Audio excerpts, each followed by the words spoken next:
అధికారం చెలాయిస్తున్న నరేంద్ర మోదీ మాయల మాంత్రికుడని, ఆయన మాయ మాటలను ప్రజలు అర్థం చేసుకుంటున్నారని సిపిఐ రాష్ట్ర సహాయ కార్యదర్శి ముప్పాళ్ల నాగేశ్వరరావు అన్నారు. సిపిఐ గుంటూరు జిల్లా కౌన్సిల్ సభ్యుల సమావేశం గుంటూరు మల్లయ్యలింగం భవన్ లో శుక్రవారం జరిగింది. జిల్లా కార్యవర్గ సభ్యులు ఆర్ ఆదేశ్వరరావు అధ్యక్షతన జరిగిన సమావేశానికి ముఖ్య అతిథిగా హాజరైన ముప్పాళ్ల నాగేశ్వరరావు మాట్లాడుతూ నరేంద్ర మోదీ మాయ మాటలు నమ్మే పరిస్థితుల్లో ప్రజలు లేరని అన్నారు. కేంద్రంలోని మోదీ ప్రభుత్వం మరోసారి అన్ని వర్గాల ప్రజల్ని మోసం చేసిందని మండిపడ్డారు. నరేంద్ర మోదీ కార్పొరేట్ శక్తులకు దాసోహం అన్నట్లుగా దేశ సంపద మొత్తం వారికి దోచిపెడుతున్నారని విమర్శించారు. మత విద్వేషాలను రగిలిస్తూ అమాయక ప్రజల్ని మతాల ఉచ్చులోకి లాగి మారణ హోమం సృష్టిస్తున్నారని అన్నారు. మతం ముసుగులో ప్రజల ప్రాణాలు హరిస్తున్నారని ఆగ్రహం వ్యక్తం చేశారు. ఆగస్టు 22 నుండి 3 రోజుల పాటు ఒంగోలులో జరగబోతూ ఉన్నాయి. ఇప్పుడు మన జిల్లా మహాసభల్ని కింది మహాసభలన్నింటినీ కూడా ఇక్కడ చర్చించి ఒక తుది రూపం ఇక్కడ ఇవ్వాల్సిన బాధ్యత మన మీద ఉంది. ఇది నిర్మాణ భాగానికి సంబంధించింది. రాజకీయ పరంగా చూసినప్పుడు భారతదేశంలో మోడీ ఎన్డీఏ కూటమి మతము, పాకిస్తాను, యుద్ధము ఈ యొక్క భాగం. అసలు ఈ ప్రభుత్వం సామాన్యుల గురించి పట్టించుకోవటం లేదు. రైతులు చెప్పిందంతా మోసం, కార్మికులు చెప్పింది మోసం.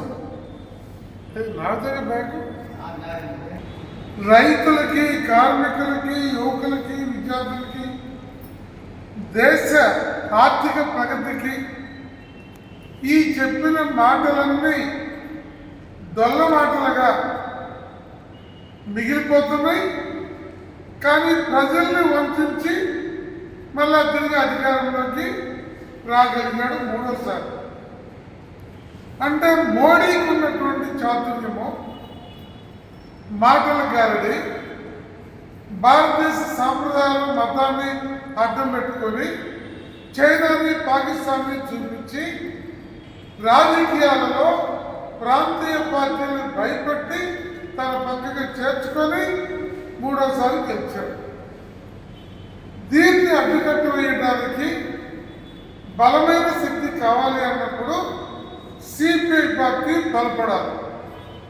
సిపిఐ పార్టీ బలపడాలి అన్నప్పుడు సిపిఐలో ఉన్న ప్రతి కార్యకర్త ప్రజల యొక్క మౌలిక సమస్యల మీద, రాజకీయ అంశాల మీద, సామాజిక విషయాల మీద బాధ్యతాయుతంగా ప్రజలతో మన కరచాలనం బలంగా ఉండాలి. మన వరకు మన నుండి ఏదో జాతీయ రాష్ట్ర పిలుపులు, జిల్లా పిలుపులు జరుపుకుంటూ కాలహరణం చేసుకుంటే ఇంకో 50 ఏళ్ళైనా ఎదుర్కోలేము. ఇవాళ కాంగ్రెస్ పార్టీ కూడా ఒకనాడు ప్రజా వ్యతిరేక పార్టీగా, కరప్టెడ్ పార్టీగా 2014లో నెట్టివేయబడింది అధికారం నుంచి. ఇప్పుడు రాహుల్ గాంధీ ఎన్ని కంటాలు పడినా ఇంకా సమర్థవంతంగా లౌకిక శక్తిగా వాళ్ళు పడపడాలి, కమ్యూనిస్టులు పడపాలి. అనేక ప్రాంతీయ పార్టీలు కూడా బీజేపీని వదిలిపెట్టి వచ్చేటట్టు చూసుకోవాలి. అందువల్ల మన విచక్షణ, మీరు చాలా ఆశ్చర్యం. మోడీ ఎత్తుగడలు చూడండి, మనం ఎత్తుగడలు చూడండి. మోడీ ఎత్తుగడలు పరిపక్వంగా, ప్రయోజనకరంగా, అతని లాభాలను, రాజకీయాలని విజయవంతంగా తీసుకెళ్ళడానికి ఉపయోగపడుతుంది. మన ఎత్తుగడలు ఇంకా నైపుణ్యంతో అత్యధిక ప్రాంతీయ పార్టీలని మోడీ వ్యతిరేక కూటమిలోకి తీసుకురావడానికి మనకు వ్యూహము, ఎత్తుగడ ఉండాలి.